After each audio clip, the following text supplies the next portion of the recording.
जय श्री हरि।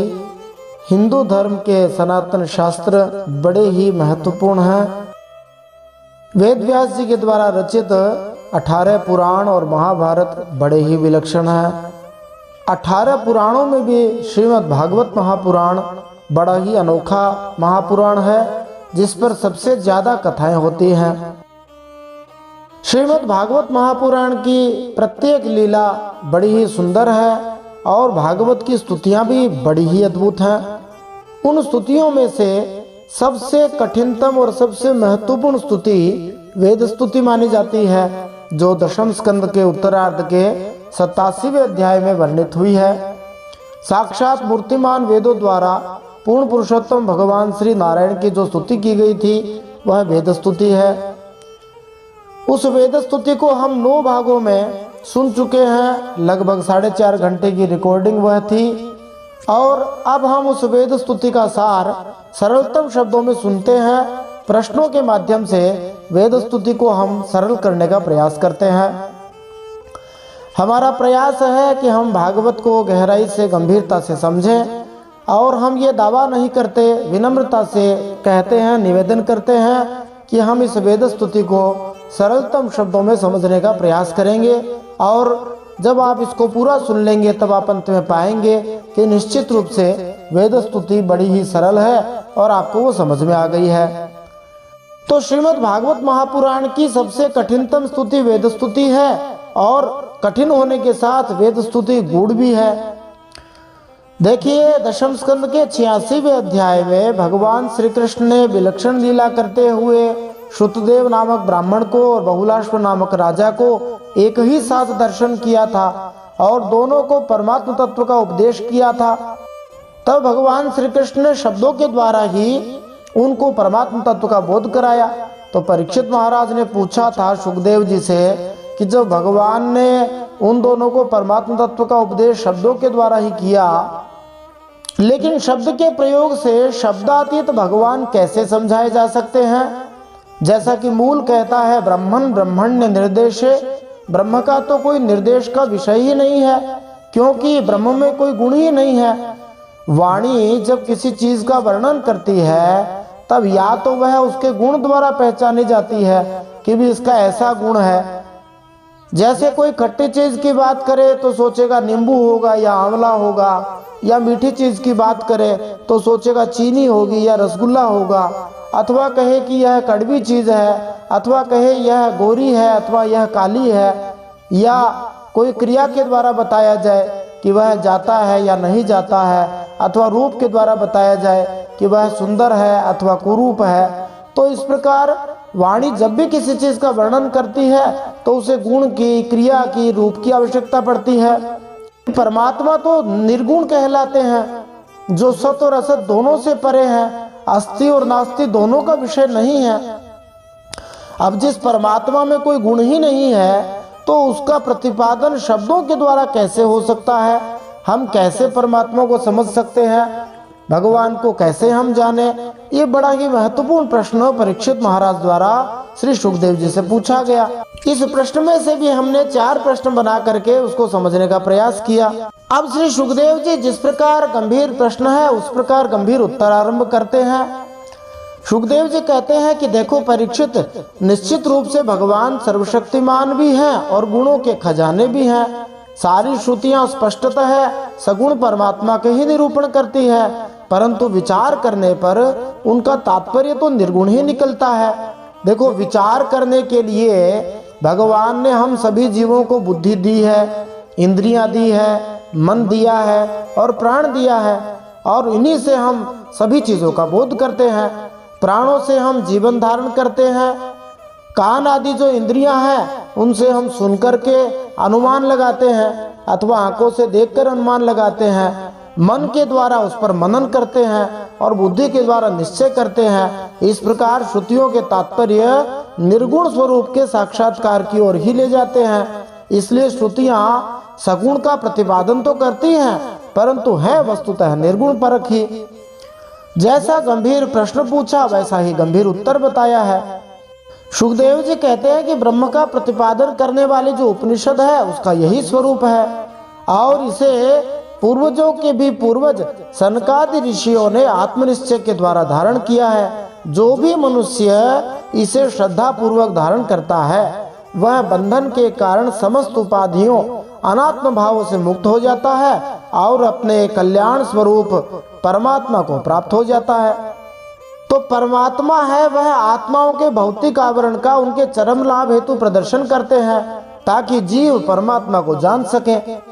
अब इस प्रसंग को और स्पष्ट करने के लिए श्री सुखदेव जी महाराज एक संवाद के बारे में परीक्षित महाराज को बताते हैं। यह संवाद भगवान नरनारायण और नारद जी महाराज के बीच में हुआ था। वेदों द्वारा परम सत्य का प्रतिपादन कैसे हो इस विषय में प्रमाण स्वरूप एक कथा बताई जाती है। एक समय की बात है, देवर्षि नारद जी महाराज भगवान नरनारायण का दर्शन करने के लिए गए। ये नरनारायण भगवान बद्रीनाथ में अथवा बद्रिकाश्रम में विराजमान है। तो बद्रिकाश्रम में भगवान श्री विष्णु सदा रहते हैं और नरनारायण के रूप में रहते हैं।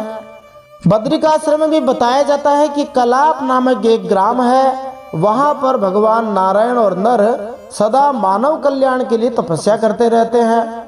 तपस्या भी भगवान हमारे कल्याण के लिए करते हैं। जो तपस्या दूसरों के कल्याण के लिए हो वही तपस्या है, अपने लिए की गई तपस्या तो भोग है।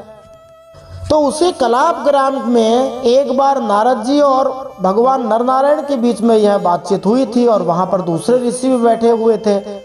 देखो, पुराणों में कलाप ग्राम की महत्ता बहुत बार आई है। पीछे नवम स्कंद में हमने 2 बार इस कलाप ग्राम के बारे में सुना था। पहले तो नवम स्कंद के 12वें अध्याय के 6ठे श्लोक में सूर्यवंश के अंतिम राजा थे मरु, जो कि 9वें चिरंजीवी के रूप में जाने जाते हैं और वे वहां पर निरंतर तपस्या कर रहे हैं। इसके अलावा नवम स्कंद के 22वें अध्याय में 16वें और 17वें श्लोक में चंद्रवंश के अंतिम राजा देवापी का नाम आया है, जो भी 10वें चिरंजीवी के रूप में है। और ये दोनों ही राजा कलयुग के अंत में फिर से सूर्यवंश और चंद्रवंश की स्थापना करेंगे, फिर से प्रजा को उत्पन्न करेंगे। तो हम 8 चिरंजीवियों के बारे में तो जानते हैं। अश्वत्थामा बलिर्व्यासो हनुमाश्च विभीषणः कृपः परशुरामश्च मार्कंडेयश्चाष्टमः। अश्वत्थामा, बलि, व्यास जी, हनुमान जी, विभीषण, कृपाचार्य, परशुराम जी और मार्कंडेय, ये तो 8 चिरंजीवी हैं ही। इनके अलावा 2 चिरंजीवी और हैं। एक है सूर्यवंशी मरु महाराज और एक है चंद्रवंशी देवापी महाराज। ये दोनों ही कलाप ग्राम में ही रहते हैं और वहां तपस्या कर रहे हैं। तो देखो, हमारे पुराणों में कैसी कैसी विलक्षण बातें हैं। हम प्रत्येक प्रश्न के आगे स्कंद अध्याय श्लोक संख्या इसीलिए डाल रहे हैं ताकि कोई भी उस स्थान पर जाकर देख सकता है। यहाँ पर 7वें श्लोक में कलाप ग्राम का उल्लेख मिला है, परंतु हमने प्रमाण स्वरूप जो सूर्यवंशी और चंद्रवंशी राजाओं का बताया है उनका भी स्कंद अध्याय श्लोक संख्या बता दिया है ताकि कोई वहां जाकर के देख सकता है। तो नारद जी महाराज ने भगवान नारायण से प्रश्न पूछा, नारायण ऋषि से प्रश्न पूछा। भगवान नारायण और नारायण ऋषि एक ही हैं। तब भगवान नारायण ने नारद जी से कहा था, प्राचीन काल की बात है, एक बार जनलोक में वहां रहने वाले ब्रह्मा जी के जो मानस पुत्र हैं, नैष्ठिक ब्रह्मचारी सनक, सनातन, सनंदन, सनत कुमार, इन सब का एक ब्रह्मसत्र हुआ था। तब नारद जी महाराज ने भगवान से कहा, ऐसा बढ़िया सत्संग सत्र हो गया और मुझे पता ही नहीं चला, मैं उसमें सम्मिलित नहीं हो पाया, यह कैसे हुआ? तब नारायण भगवान ने कहा, आप उस समय श्वेत द्वीप में गए हुए थे और मेरे ही स्वरूप अनिरुद्ध मूर्ति का दर्शन करने के लिए गए थे, इसलिए आप उस सत्र से वंचित रह गए। तब नारायण भगवान ने कहा, उन 4 ऋषियों में भी इसी प्रश्न को लेकर बात हुई और सनक, सनंदन, सनातन, सनत कुमार 4 भाई सदा भगवान की लीला कथा का गान करते रहते हैं। 4 में से कोई भी एक वक्ता बन जाता है और बाकी के 3 श्रोता हो जाते हैं और दूसरे महात्मा लोग उनके साथ जुड़ जाते हैं। इस बार 3 भाइयों ने, सनक, सनातन और सनत कुमार ने सनंदन ऋषि को वक्ता बनाया और उनसे यही प्रश्न पूछा जो प्रश्न परीक्षित महाराज ने सुखदेव जी से पूछा, जो प्रश्न नारद जी महाराज ने नारायण ऋषि से पूछा था, और वही प्रश्न इन तीनों भाइयों ने सनंदन जी से पूछा कि भगवान तो शब्दों से अतीत है, फिर उनको कैसे जाना जाए। तब सनंदन जी ने इसका उत्तर दिया था। तो देखो, हमारे शास्त्रों में, पुराणों में एक ही प्रश्न अनेक बार इसीलिए पूछा गया है ताकि बार बार जब पुष्टि प्रतिपुष्टि होती है, फीडबैक आधारित जो प्रश्न का उत्तर देने की विधि है वह बड़ी ही उत्तम विधि है। और पुराणों में ये बात विशेष रूप से मिलती है। वक्ता कभी भी ये नहीं कहता कि मैं ये बात कह रहा हूँ। वक्ता कहता है कि ये बात उन्होंने कही थी, फिर वो कहता है उन्होंने कही थी, फिर वो कहता है उन्होंने कही थी। जैसे परीक्षित महाराज ने सुखदेव जी से पूछा तो सुखदेव जी ने ये नहीं कहा कि मैं उत्तर दे रहा हूँ। सुखदेव जी का यही प्रश्न नारद जी ने भगवान नारायण से पूछा था। तब नारायण ऋषि ने भी अपने आप को निरभिमान रखते हुए कहा। यही प्रश्न चारों सनातन ऋषियों के मध्य में भी उठा था और तब सनंदन जी ने उत्तर दिया था। सनंदन जी भी ये दावा नहीं करते कि मैं सब कुछ जानता हूँ। तब सनंदन जी ने कहा कि इसका उत्तर भी हम वेद और भगवान नारायण की स्तुति के माध्यम से जानेंगे। सृष्टि के आरंभ में जब भगवान श्री महाविष्णु अकेले ही रहते हैं, तब सबसे पहले उत्पन्न हुए वेद उन भगवान नारायण की स्तुति करते हैं। यस्य निश्वसिता वेदाः, जिन भगवान महाविष्णु की श्वास से सबसे पहले वेद प्रकट हुए, इसलिए वेद भगवान के संतान हैं और वेद भगवान को अच्छी तरह से जान सकते हैं। तो उन्हीं वेदों के आख्यान के माध्यम से हम परमात्मा को जानने का प्रयास करते हैं। सनंदन जी उत्तर देना आरंभ करते हैं। वे कहते हैं कि सृष्टि की उत्पत्ति अर्थात प्रभात के समय साक्षात वेद भगवान महाविष्णु को जगाते हैं। और कैसे जगाते हैं? ठीक वैसे ही जगाते हैं जैसे प्रातः काल होने पर सोए हुए सम्राट को वंदीजन स्तुति करके जगाते हैं। तो सनंदन जी बताते हैं कि वेद भगवान महाविष्णु की स्तुति करते हैं। जिस स्तुति को वेद करते हैं उसी को वेद स्तुति कहा जाता है। और इस वेद स्तुति में 28 श्लोक हैं। दशम स्कंद के उत्तरार्ध के 87वें अध्याय में श्लोक संख्या 14 से श्लोक संख्या 41 तक 28 श्लोकों में चारों वेदों ने 7-7 श्लोकों में भगवान महाविष्णु की स्तुति करी है। इस वेद स्तुति में नरकुटक नामक छंद है जो भागवत में केवल एक ही बार प्रयुक्त हुआ है।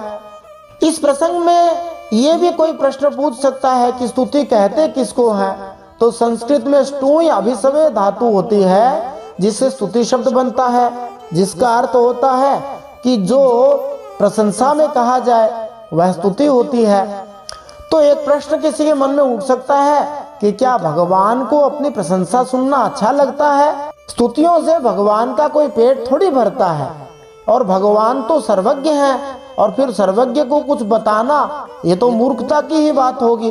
तो भगवान तो सर्वज्ञ हैं, उन्हें उनकी महिमा बताने की आवश्यकता नहीं है। लेकिन जो भक्त होते हैं वे ऐसे अवसर का लाभ उठा लेते हैं और उत्साहपूर्वक भगवान की प्रशंसा करने में वे लग जाते हैं। और इसका सबसे बड़ा लाभ हम जैसे साधारण लोगों को हो जाता है और हम लोग भी भगवान और वेदों के बीच में हुए उस संवाद और स्तुति को सुन सकते हैं।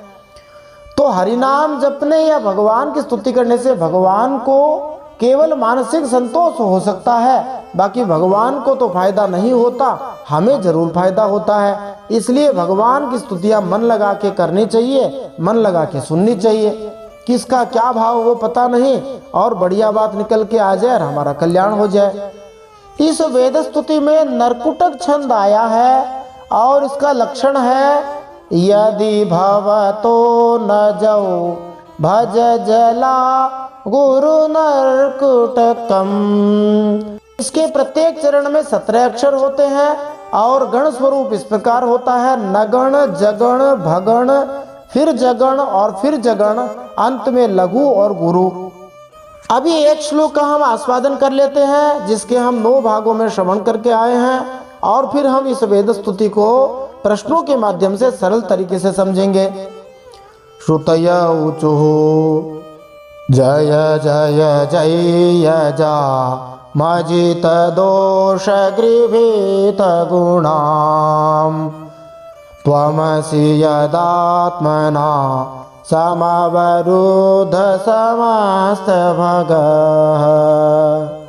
अग जगदो कैसा मखिल शक्त्यवबोधकते क्वचिदजयात्मना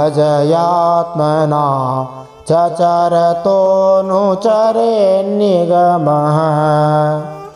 इस नरकुटक छंद में 7 अक्षरों पर यति होती है, बाद में 10 अक्षरों पर यति होती है। जो चारों वेद 7-7 श्लोकों में पूर्ण पुरुषोत्तम भगवान श्री नारायण महाविष्णु की स्तुति करते हैं और श्रुतियां आरंभ करते हुए स्तुति में कहती हैं, हे प्रभु आपकी जय हो, आप पर कोई भी विजय प्राप्त नहीं कर सकता, आप ही सर्वश्रेष्ठ हैं। यहाँ पर स्तुतियां भगवान की स्तुति में कहती हैं कि आप इस माया को मार दीजिए, नष्ट कर दीजिए। तो देखो, अजा शब्द के अनेक अर्थ होते हैं। अजा मनी अविद्या भी होती है, अजा मनी माया भी होती है, अजा मनी बकरी भी होती है। तो वेद भगवान से यही कहते हैं कि आप इस माया को ज्यादा महत्व मत दो और हम साधक भक्तों के लिए इसको प्रभावहीन कर दो। क्योंकि भगवान श्री कृष्ण ने श्रीमद् भगवत गीता में भी कहा है 7वें अध्याय 25वें श्लोक में, नाहम प्रकाशः सर्वस्य योग माया समावृतः मूढ़ोऽयं नाभिजानाति लोको माम अजमव्ययम्। भगवान कहते हैं कि मैं सबको दिखाई नहीं देता क्योंकि योग माया से मैं ढका रहता हूँ। संभवतः वेद अपनी स्तुति के आरंभ में ही इसलिए कह देते हैं कि आप इस माया को हटा दीजिए। ईशावास्योपनिषद के 15वें मंत्र में भी यही बात आई है, हिरण्मयेन पात्रेण सत्यस्यापि हितं मुखम तत्वं पूषण न पावृणु सत्य धर्माय दृष्टये। वहाँ भी यही प्रार्थना करी गई है कि हे प्रभु आप इस माया को हमसे दूर कर दीजिए ताकि हम आपको देख सके। फिर वेद अपनी स्तुति में आगे बढ़ते हुए भगवान को कहते हैं कि एकमात्र आप ही परम सत्य हो, एकमात्र श्री विष्णु ही परम सत्य हैं।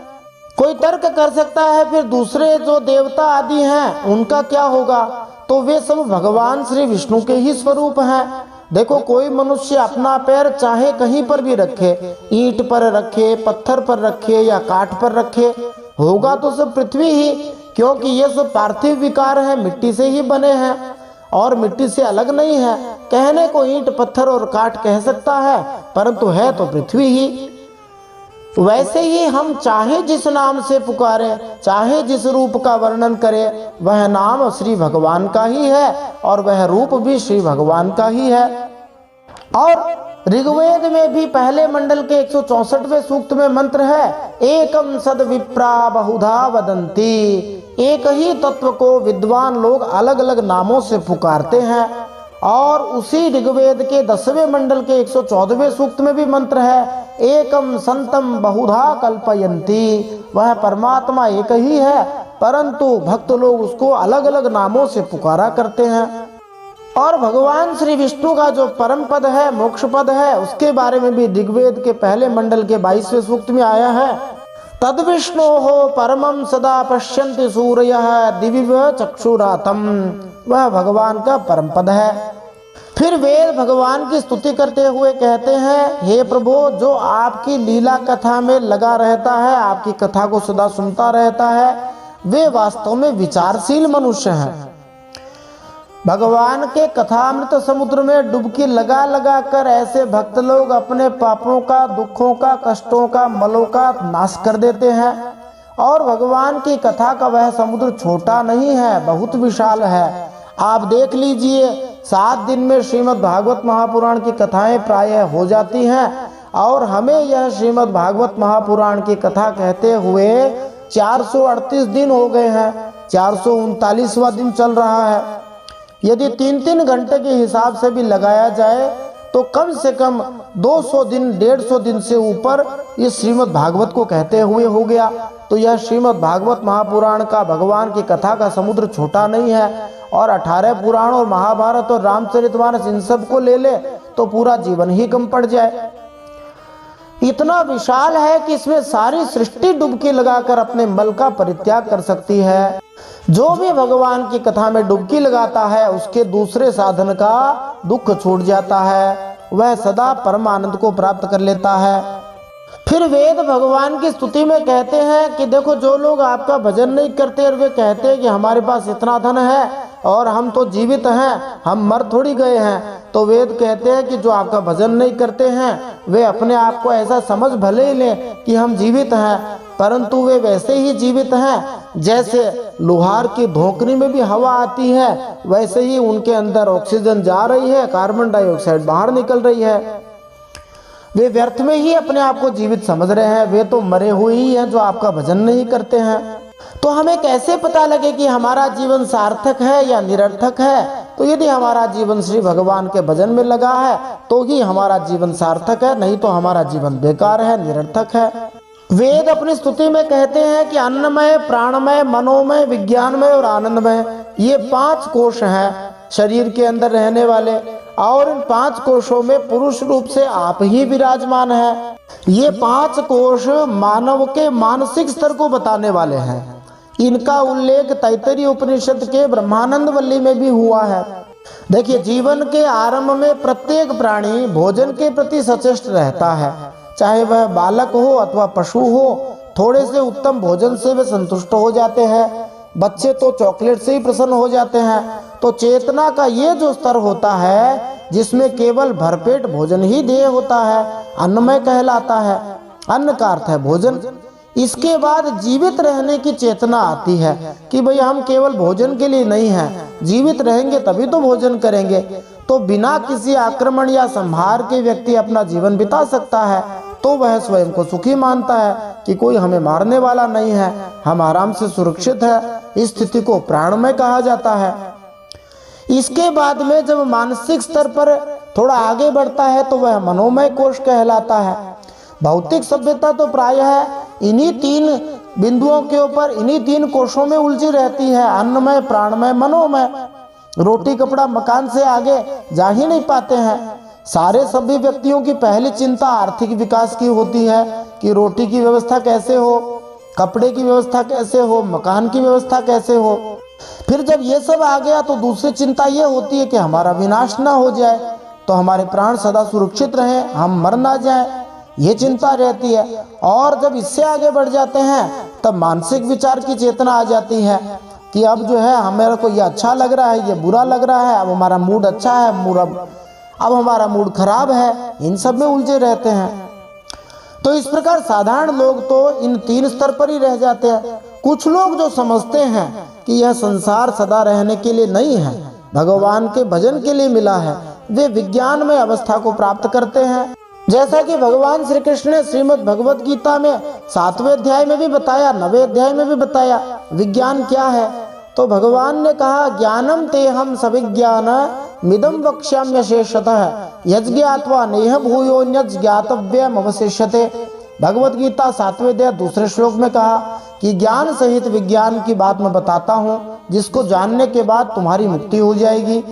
और 9वें अध्याय के पहले श्लोक में भी कहा, इदम तुते गुह्यतमं प्रवक्ष्याम्यनसूयवे ज्ञानम विज्ञान सहित्वम यज्ञात्वा मोक्षसे शुभात्। दोनों जगह यही बात बताई कि ज्ञान विज्ञान सहित उस बात को जान करके मुक्त हो जाओगे। तो विज्ञानमय अवस्था को प्राप्त करके जब व्यक्ति भगवान का साक्षात दर्शन कर लेता है तब वह आनंदमय कोश की ओर बढ़ जाता है। और साधारणतः लोग अन्नमय, प्राणमय, मनोमय इनमें फंसे हैं। कुछ लोग विज्ञानमय की ओर बढ़ जाते हैं और उनमें से कोई बिरला होता है जो आनंदमय कोश को प्राप्त कर लेता है। इसी आनंदमय कोश की स्थिति को श्रीमद् भगवत गीता 18वें अध्याय 54वें श्लोक में कहा, ब्रह्मभूतः प्रसन्नात्मा न शोचति न कांक्षति। वह ब्रह्मभूत स्थिति को प्राप्त हुआ, आनंदमय स्थिति को प्राप्त हुआ व्यक्ति न तो किसी बात की चिंता करता है, न किसी चीज की आकांक्षा करता है। फिर वेद कहते हैं कि ऋषियों ने आपकी प्राप्ति के लिए अनेकों मार्ग माने हैं। और वेद बताते हैं कि जो स्थूल दृष्टि वाले हैं वे मणिपूरक चक्र में अग्नि रूप से आपकी उपासना करते हैं। तो इसके साथ ही हम जान लेते हैं कि मानव शरीर में 7 चक्र होते हैं। मूलाधार चक्र जो रीढ़ की हड्डी के निचले भाग में होता है, गुदा स्थान पर। स्वाधिष्ठान चक्र होता है जो नाभि स्थान में होता है। मणिपुर चक्र पेट में, अनाहत हृदय में, विशुद्ध चक्र कंठ में, ज्ञान चक्र ललाट में और सहस्रार चक्र कपाल में होता है। वेद कहते हैं अरुण वंश के ऋषि समस्त नाड़ियों के निकलने के स्थान हृदय में आपके परम सूक्ष्म स्वरूप दहर ब्रह्म की उपासना करते हैं। हृदय से ही आपको प्राप्त करने का श्रेष्ठ मार्ग सुषुम्ना नाड़ी ब्रह्मरंध्र तक गई हुई है। तो शरीर में 3 नाड़ियां होती हैं जिनको इंगला, पिंगला, सुषुम्ना कहा जाता है। कहीं कहीं ईड़ा, पीड़ा और सुषुम्ना कहा जाता है। सुषुम्ना नाड़ी जो है ब्रह्मरंध्र में होती है, जो चोटी का स्थान है उसके पास में ही होती है, इसीलिए चोटी का बड़ा महत्व है। फिर वेद भगवान की स्तुति करते हुए कहते हैं कि जो निरंतर आपकी कथा सुनते रहते हैं, आपकी कथा में लगे रहने वाले जो रसिक भक्त होते हैं वे सदा आनंद में रहते हैं। ऐसे प्रेमी भक्त आपकी लीला कथाओं को छोड़कर मोक्ष की भी अभिलाषा नहीं करते। फिर स्वर्ग आदि की तो बात ही क्या है। यहाँ पर मोक्ष के लिए अपवर्ग शब्द का प्रयोग किया गया है, और जिसमें पवर्ग नहीं हो वह अपवर्ग होता है। तो पवर्ग मनी प, फ, ब, भ, म, ये 5 अक्षर। जहाँ पर पैसे पाप पुण्य ना हो, फैसे फल ना हो, वैसे बंधन ना हो, वैसे भोग ना हो और वैसे मोक्ष की भी गति ना हो, तो भक्त तो केवल भगवान की कथा में ही लगे रहना चाहते हैं। फिर वेद कहते हैं कि यह मानव शरीर है तो नाशवान, परंतु इस मानव शरीर से बड़ा ही महत्वपूर्ण कार्य परमात्मा के दर्शन हो सकते हैं। मेरा ऐसा कब सौभाग्य होगा जब मुझे मनुष्य जन्म मिलेगा। ऐसे देवता लोग भी भगवान से प्रार्थना करते हैं। मानव शरीर की इतनी महिमा गाई, और इस मानव शरीर को कुलाय भी कह दिया। कुलाय का अर्थ है कु माने पृथ्वी, कौ लीयते इति कुलायम, जो पृथ्वी में लीन हो जाता है। जब शरीर मर जाता है तो मिट्टी में ही मिल जाता है, इसलिए उसे कुलाय कहते हैं। अब इस शरीर को जला दो या दफना दो या उस पर संगमरमर की समाधि बना दो, मिट्टी तो मिट्टी में ही जाएगी, इसलिए मानव शरीर कुलाय है। तो दोनों बात साथ में कहते हैं, जहाँ प्रशंसा महिमा कही और वहाँ ये भी बता दिया कि सदा रहने वाला नहीं है। फिर वेद भगवान की स्तुति में कहते हैं कि हे प्रभु, सबका कल्याण आपकी स्मृति से ही होगा। चाहे कोई आपका वैर भाव से, आसुरी भाव से भजन करे, उनका भी कल्याण हुआ है, और जिन्होंने आपसे प्रेम किया है उनका भी कल्याण हुआ है। तो आप तो समदर्शी हैं, कारण इतना ही है कि उन्होंने आपको याद रखा। तो अखंड हरिस्मृति ही हमारे कल्याण का उपाय है। श्रीधर स्वामी जी भी इस श्लोक की टीका में सार रूप में यही कहते हैं कि हे प्रभु, आपके चरणों का प्रेम पूर्वक स्मरण तो अत्यंत दुर्लभ है। तो जैसे भी हो, मुझे तो आपके चरणों का स्मरण दिन रात बना रहे।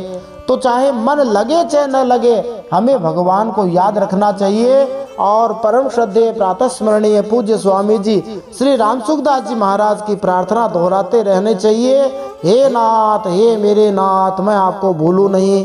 वही प्रार्थना यहाँ वेद हमें करके बता रहे हैं कि हम तो सदा भगवान को याद रखें। इस एक ही उपाय से हम सबका सहज भाव से कल्याण हो सकता है।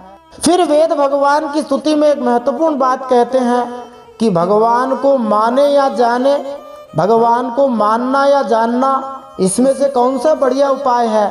तो भगवान को जान तो कोई भी नहीं सकता है, इसलिए भगवान को मानना ज्यादा सरल उपाय है। देखो, जितने भी ऋषि मुनि हैं, देवता हैं, सब भगवान से उत्पन्न हुए हैं, इसलिए भगवान के बाद में पैदा हुए हैं और भगवान से पहले ही मर जाएंगे। भगवान तो सदा रहने वाले हैं, तो वे भगवान को कैसे पहचाने, कैसे भगवान की थाह पा जाए। और भगवान तो स्वयं अनंत भी हैं। जिस समय भगवान सब कुछ समेट कर सो जाते हैं, उस समय कुछ भी नहीं रहता है, तो कोई भगवान को कैसे जान सकता है। गोस्वामी श्री तुलसीदास जी ने श्री रामचरितमानस अयोध्या कांड के 127 नंबर दोहे की दूसरी चौपाई में हमें यही बता दिया, सोई जानहि जय देहु जनाई, जानत तुम्हि होई जाई। वही जान सकता है जिसको आप जना दो, और जानने के बाद वह तुम्हारा ही स्वरूप हो जाता है। इसलिए वेद कहते हैं भगवान को जानने के चक्कर में अपना समय खराब नहीं करना चाहिए, अपना टाइम पास नहीं करना चाहिए। हमें तो भगवान को मान लेना चाहिए और भगवान के भजन में लग जाना चाहिए। फिर वेद दर्शनों के सार के बारे में बताते हैं। तो भारत में 6 दर्शन आस्तिक दर्शन है, जिनमें वैशेषिक दर्शन कणाद ऋषि द्वारा, न्याय दर्शन गौतम ऋषि द्वारा, सांख्य दर्शन कपिल ऋषि द्वारा, योग दर्शन पतंजलि ऋषि द्वारा, पूर्व मीमांसा दर्शन जैमिनी ऋषि द्वारा और उत्तर मीमांसा दर्शन जिसको वेदांत दर्शन कहते हैं यह व्यास जी द्वारा रचित है। इन छहों दर्शनों में त्रुटि रहित कल्याणकारी दर्शन तो वेदांत दर्शन ही है। वह वेदांत दर्शन भी तभी कल्याणकारी है, वही त्रुटि रहित है जब उसकी व्याख्या प्रामाणिक वैष्णव आचार्यों द्वारा की गई हो। आजकल बहुत सारे लोग गीता और इनकी भी जो है उल्ट सुल्ट व्याख्या करने लग गए हैं। एक रामपाल महाराज हैं जो गीता की उल्टी सुल्टी व्याख्या करते हैं। तो इन दर्शनों की भी व्याख्या प्रामाणिक भक्त से सुननी चाहिए, उनसे करनी चाहिए, अथवा उन भक्तों ने करी हो उसको पढ़ना सुनना चाहिए, तभी हमारा फायदा होगा। जब वेदांत दर्शन के बारे में इतनी प्रशंसा की गई है तो ऐसी बात नहीं कि बाकी की निंदा की गई है। इनको भी वैदिक शिक्षा के विषय में कुछ न कुछ योगदान दिया है ऐसा मानना चाहिए। नास्तिक सांख्य प्राकृतिक तत्वों का विकास सूक्ष्म तत्वों से स्थूल की ओर बतलाता है, और पतंजलि का योग ध्यान की 8 विधियों का वर्णन करता है। न्याय दर्शन तर्क की विधियां बताता है। वैशेषिक दर्शन सत्य की मूलभूत आध्यात्मिक कोटियों पर विचार करता है, और मीमांसा शास्त्रों की व्याख्या के मानक उपकरण जुटाता है। इन छहों के अलावा भी बौद्ध, जैन और चारवाक जैसे दर्शन हैं जो ज्यादा पथभ्रष्ट हैं और जिनके शून्यवाद, भौतिकवाद के सिद्धांत सनातन आत्मा की आध्यात्मिक अखंडता से इनकार करते हैं। इसलिए हमें तो भगवान को मान लेना चाहिए। श्रीधर स्वामी जी के अनुसार भी मोक्ष का मार्ग यही है कि हे प्रभु, मेरे जीवन में ऐसी सौभाग्य घड़ी कब आएगी जब मैं आपके पवित्र नामों का आनंद में भरकर पुकारता हुआ उच्चारण करते हुए मुक्त हो जाऊंगा। चाहे वो आपका नाम श्रीमन माधव हो, चाहे वामन हो, चाहे त्रिलोचन हो, चाहे श्री शंकर हो, चाहे श्रीपते हो, गोविंद हो, मधुपते हो, रामकृष्ण हरि हो, जो नाम हो वह आपका नाम गाता हुआ मैं मुक्त हो जाऊंगा। तो यह मुक्ति का राजमार्ग है। तो इसका सार यही है कि पदार्थों से आत्मा की उत्पत्ति नहीं हुई है, यह विचार अज्ञान का परिणाम है। आत्मा से पदार्थ भले ही उत्पन्न हुए हों। वेद अपनी स्तुति में आगे भगवान से कहते हैं कि वास्तव में गॉड इज गोल्ड, हे प्रभु आप ही वास्तविक सोना है। सोना और गहना देखने में दो अलग अलग चीजें लगती हैं, परंतु वैसे वे एक ही हैं। उस सोने से चाहे कोई कड़ा बना ले, चाहे कोई हार बना ले, चाहे अंगूठी बना ले, चाहे कान का बना ले, वह अंत में पिघल करके नष्ट हो करके सोने में ही बदल जाएगा। तो परमात्मा स्वयं गॉड, स्वयं जो है गोल्ड है, सोना है, और सभी जो जीवात्माएं हैं वे सब गहने हैं। तो जिस प्रकार सोना तो एक ही है और आभूषण बहुत सारे हैं, उसी तरह परमात्मा तो एक ही है और जीवात्माएं बहुत सारी है। उन सभी जीवात्माओं का अपना कोई अस्तित्व नहीं है, उन सबको भगवान में ही लीन होना है। इतना कहने पर भी यदि कोई नहीं माने, तब वेद कहते हैं कि जो भगवान को सब जगह देखता है, भगवान का भजन करता है, वे तो मृत्यु को तुच्छ रूप समझ करके उसके सिर पर लात मारते हैं, अर्थात उस पर विजय प्राप्त करके भगवत धाम जाकर सनातन आनंद को प्राप्त करते हैं। और जो लोग भगवान से विमुख हैं, वे लोग चाहे जितने बड़े विद्वान हो, उन्हें भगवान कर्मों का प्रतिपादन करने वाली श्रुतियों से पशुओं के समान बांध लेते हैं। तो जिन्होंने भगवान के साथ प्रेम का संबंध जोड़ा है, वे स्वयं ही मुक्त नहीं होते हैं, वे सारे संसार को मुक्त कर सकते हैं। और श्रीधर स्वामी जी तो बड़ी ही सहज और सुंदर सरल बात यहाँ पर कहते हैं कि तपन्तु तापैहि प्रपतन्तु पर्वता दटन्तु तीर्थानि पठन्तु चागमान् यजन्तु यागैर्विवदन्तु वादैर् हरिं विना नैव मृतिं तरन्ति। किसी को पंचाग्नि तपनी हो तपो, पहाड़ से गिरकर आत्महत्या करनी हो करो, खूब तीर्थों में घूमना हो घूमो, वेद पढ़ना हो पढ़ो, यज्ञ करना हो करो, अनेक मतवादों के द्वारा आपस में विवाद करो, झगड़ो, परंतु हरि के बिना मृत्युमय संसार सागर से हम पार नहीं जा सकते।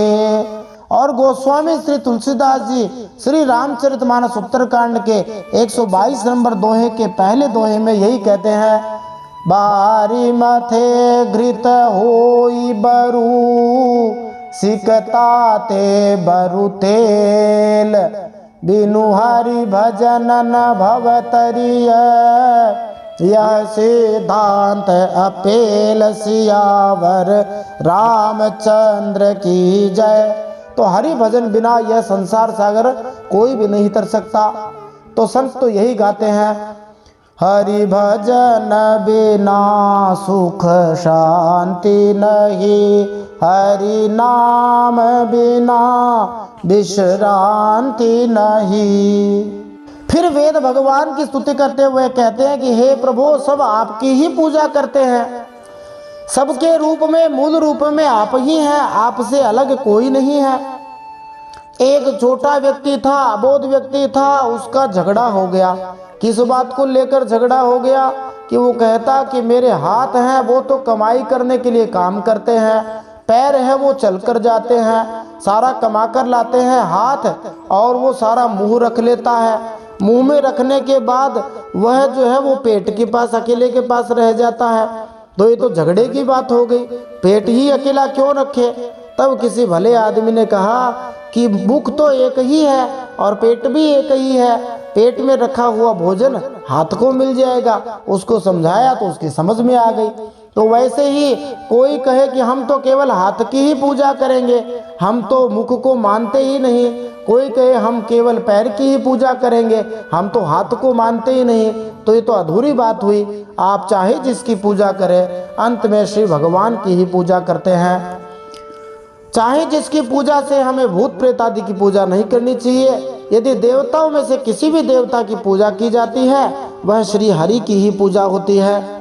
वेद तो कहते हैं कि वे भगवान सभी मतों से परे हैं। गोस्वामी तुलसीदास जी के शब्दों में श्री रामचरितमानस बालकांड के 29 नंबर दोहे की दूसरी चौपाई में हम जाने तो भगवान शंकर ने कहा है, राम अतर्क्य बुद्धि मन बानी, मत हमार अस सुनहि सयानी। भगवान बुद्धि मनवाणी से परे हैं, यह हमारा मत है, महादेव जी का मत है, उनको कोई तर्क से नहीं जान सकता है। वेद अपनी स्तुति में आगे कहते हैं कि हे प्रभु, सभी जीवों की उत्पत्ति भी आपसे होती है, लय भी आप में ही होता है। कहा कैसे होता है, उदाहरण देख के बताओ। तो कहा देखो, जल से बुलबुला उत्पन्न होता है, बुलबुले का कोई स्वतंत्र अस्तित्व नहीं होता है।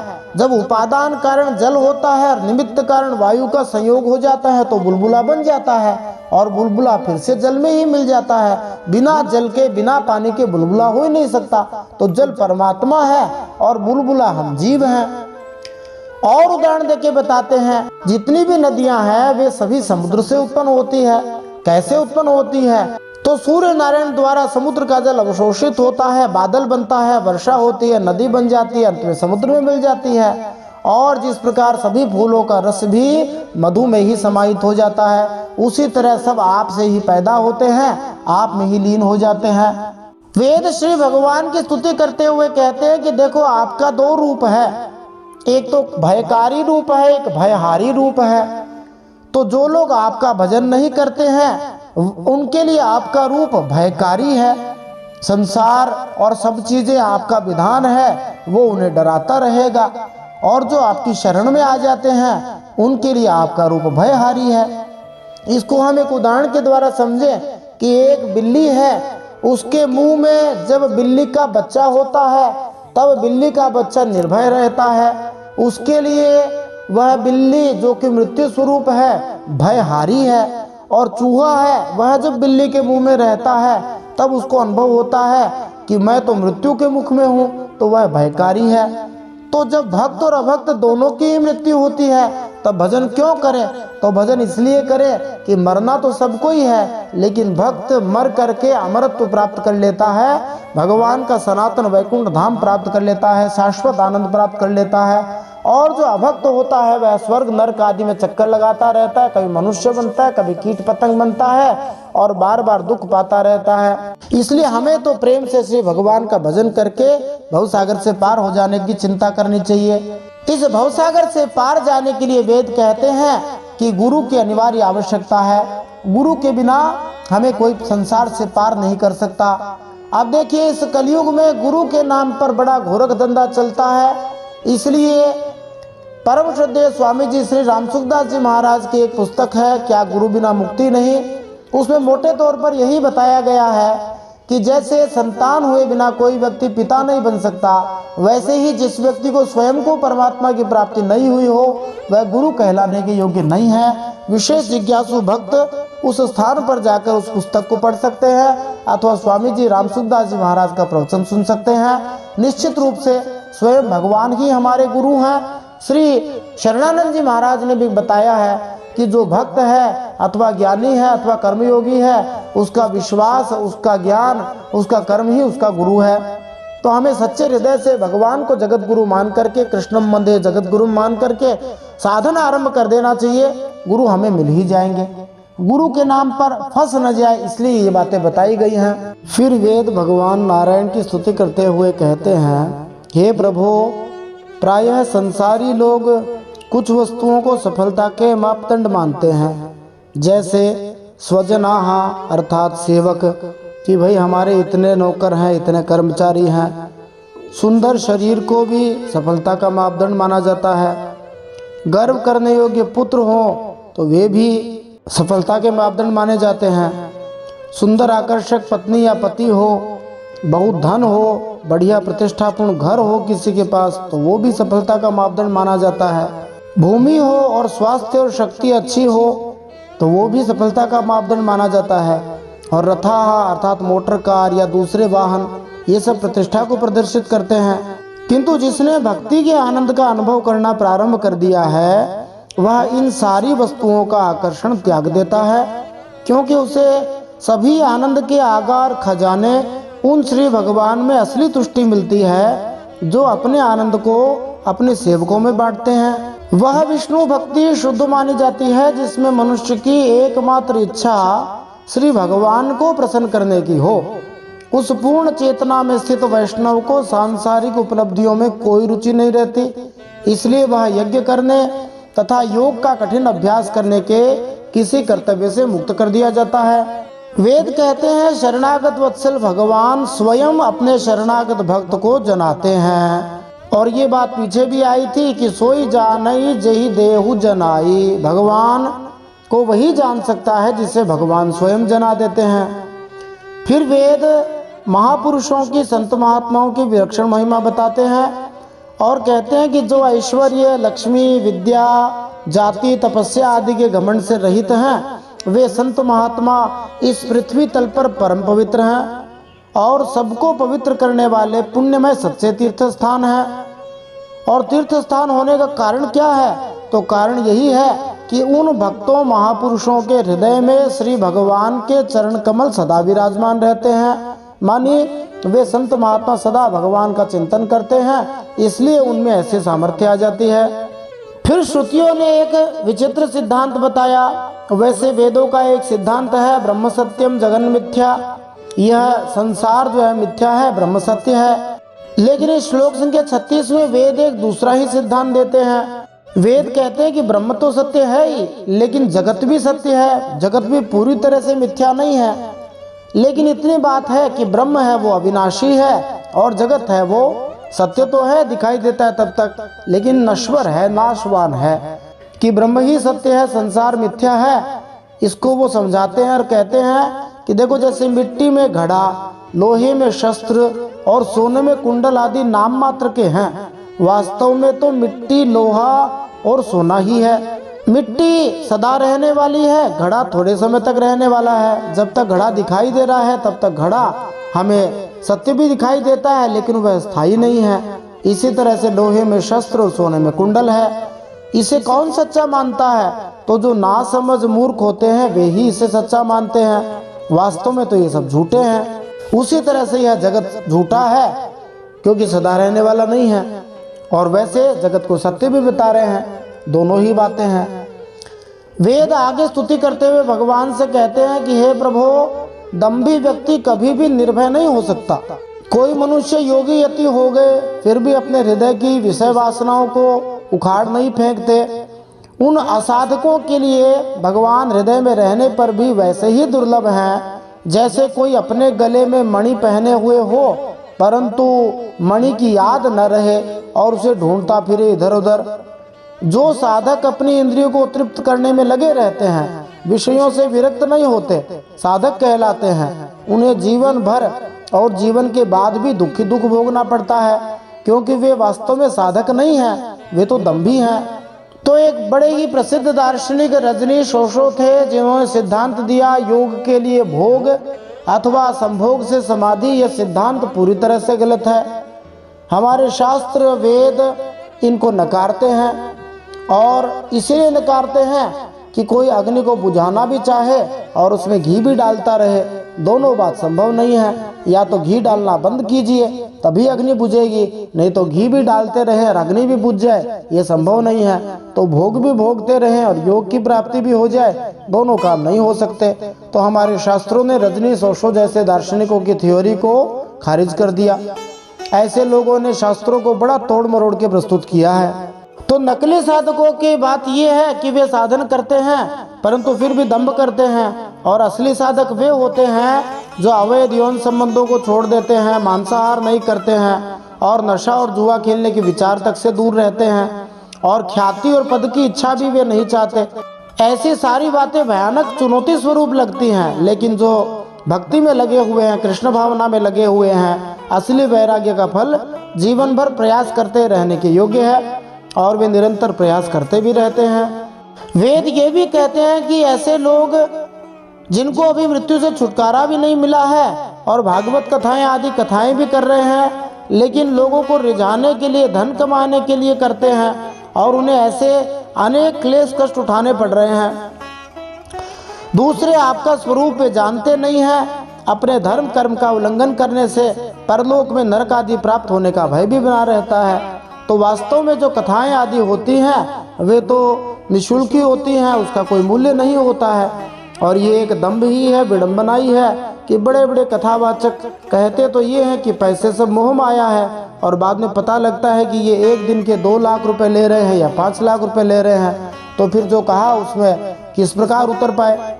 वेद कहते हैं कि जिस तरह सिद्ध भक्त मोक्ष को प्राप्त कर सकता है, उसी तरह साधक भक्त भी सुख दुख से अतीत मोक्ष को प्राप्त कर सकता है। और उसका सरल उपाय है श्री भगवान की लीलाओं को, उनके गुणों को गान करके अथवा सुन करके उनको अपने हृदय में बैठा लेता है, और इस प्रकार सुख दुखातीत मोक्ष को प्राप्त कर सकता है। वेद कहते हैं कि भगवान स्वयं भी स्वयं को पूर्ण रूप से नहीं जानते हैं, क्योंकि भगवान अनंत हैं।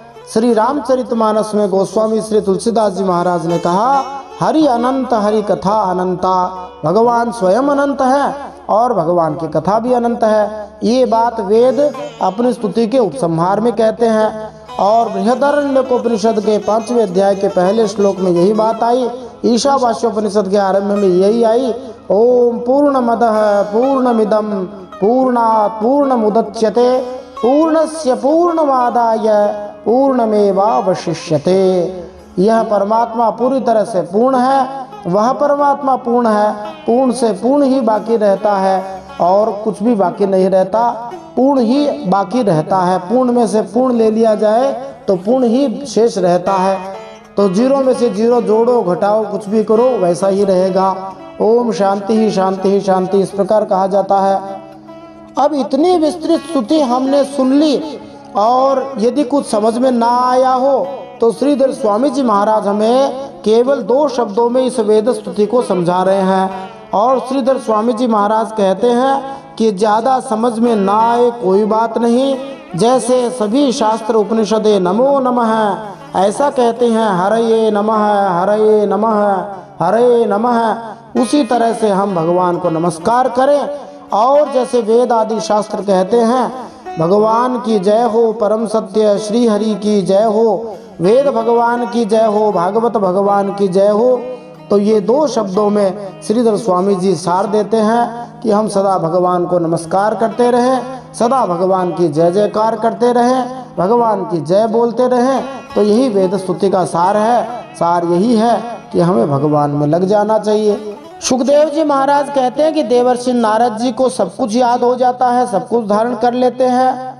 तो जो व्यक्ति संयमी होता है, ज्ञानी होता है, पूर्ण काम होता है, और विशेष रूप से ब्रह्मचर्य का पालन करता है, नैष्ठिक ब्रह्मचारी जैसे नारद जी महाराज हैं, उनको बहुत जल्दी धारण हो जाता है, याद हो जाता है।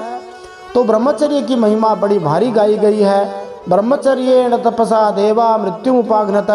ब्रह्मचर्य की तपस्या से देवता लोग मृत्यु को भी पार कर जाते हैं, ऐसा कहा जाता है। और जिन लोगों को बहुत पढ़ने के बाद भी याद नहीं होता है, उनको संयम से अध्ययन करने का प्रयास करना चाहिए और ब्रह्मचर्य का पालन यदि करे तो बहुत जल्दी उनको याद हो सकता है, समझ में आ सकता है।